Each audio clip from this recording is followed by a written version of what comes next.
Fenomen koji već mesecima diže gledanost našim TV programima su svakako turske serije. Mi smo za vas uradili jedan ekskluzivni intervju sa jednom vernom gledateljkom Sulejmana. Da li su nam potrebne turske serije? Pa kako mi postavljate takva glupa pitanja? Da nisu potrebne, valjda ne bi ih pravili. Ja ako sam stara, ali nisam glupa, valjda.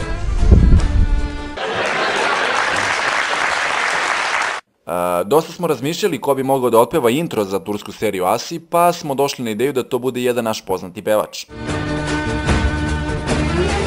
Sevdanizim olsun, yolunu bulur o, karışır deli sulara, taşsın bırak. Akar yüreğim, ah sen olur dokunur, yar senin yüreğine, sığındım kıyılarına.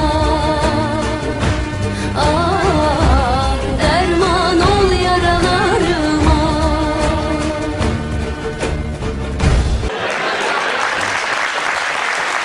Kako bi imali uvid u seriju, rešili smo da vam pustimo jedan deo iz Sulejmana.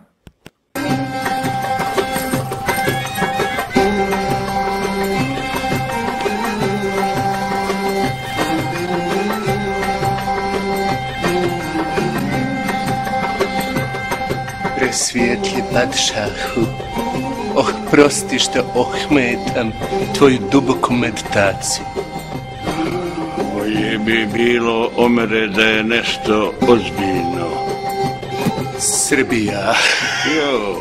Joj, Srbistan. Imaju ti ljudi duše. Braćo, odlučili smo. Klanje sa Turcima ostavljamo za proleće kao što je red, da možemo lepo na miru da se odmetnemo u šumu. A sad